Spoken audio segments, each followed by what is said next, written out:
अस्सलाम वालेकुम। Welcome to my new vlog. उम्मीद करती हूँ आप सब ठीक होंगे। मैं भी बिल्कुल ठीक ठाक हूँ। तो आज हम बात करेंगे पोस्टपार्टम डिप्रेशन के ऊपर। पोस्टपार्टम डिप्रेशन क्या है, क्यों, कैसे, कब होता है, इसके अलामात क्या हैं और इससे कैसे बचा जा सकता है।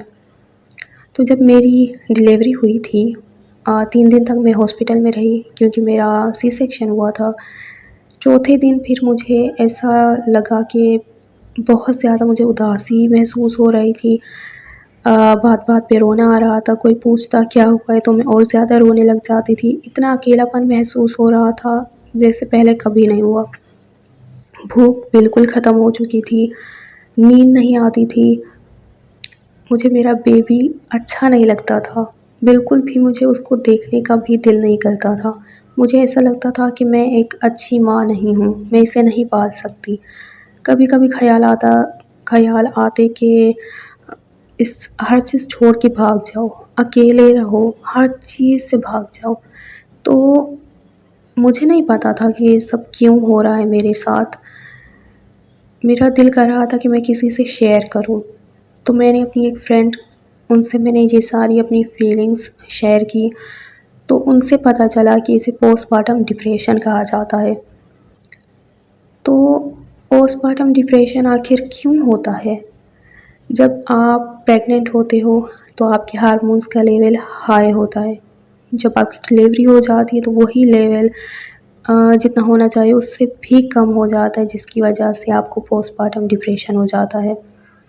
तो इसकी अलामात यही हैं कि आपको बहुत ज़्यादा एक्साइटी होती है, आपको बहुत ज़्यादा उदासी होते हैं, मूड स्विंग्स होते हैं, कभी चिड़चिड़ापन, कभी बात बात पे गुस्सा आना, आपको बहुत रोना आता है, बेबी में इंटरेस्ट ख़त्म हो जाता है, आप खुद को एक अच्छी माँ नहीं समझते, इतना अकेलापन महसूस होता है और आपकी नींद ख़त्म हो जाती है, आपकी भूख ख़त्म हो जाती है। कभी कभी बेबी को नुकसान पहुंचाने के ख़यालात आते हैं, कभी कभी खुद को भी नुकसान पहुंचाने के ख़यालात आ सकते हैं, यानी कि सुसाइड वगैरह के ख़यालात। तो ये कब तक रहता है? अगर डिलीवरी के दूसरे दिन से जब आपको ये शुरू हो जाए और 2 हफ्तों के अंदर अंदर ठीक हो जाए तो इसे पोस्टपार्टम ब्लूज़ का नाम दिया जाता है। ये 10 में से 1 औरत को होता है। ये बहुत कॉमन है जो कि 2 हफ्तों में ठीक हो जाता है अपने आप, इसमें किसी डॉक्टर के पास जाने की ज़रूरत नहीं है। और जब आप देखो कि 3 हफ्ते हो चुके हैं, चौथा हफ्ता हो चुका है, तो ये ठीक नहीं हो रहा, फिर इसे पोस्टपार्टम डिप्रेशन का नाम दिया जाता है।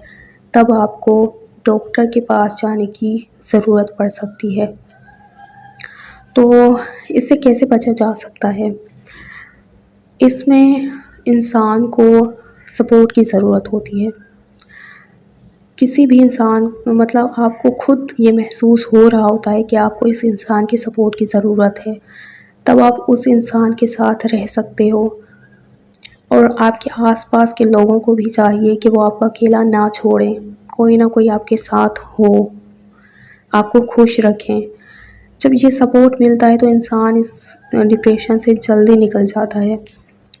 तो हमारी जो सोसाइटी है इसमें इतनी अवेयरनेस नहीं है इस चीज़ के बारे में। जिस तरह मुझे नहीं पता था उस तरह बाकी बहुत सी औरतों के इस बारे में नहीं पता होता।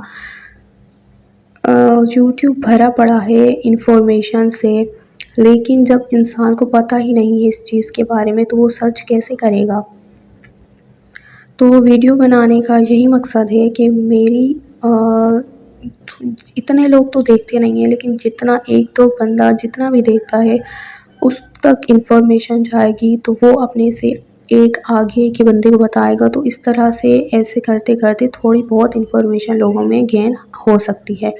तो इस तरह थोड़ी बहुत लोगों में अवेयरनेस आ जाएगी।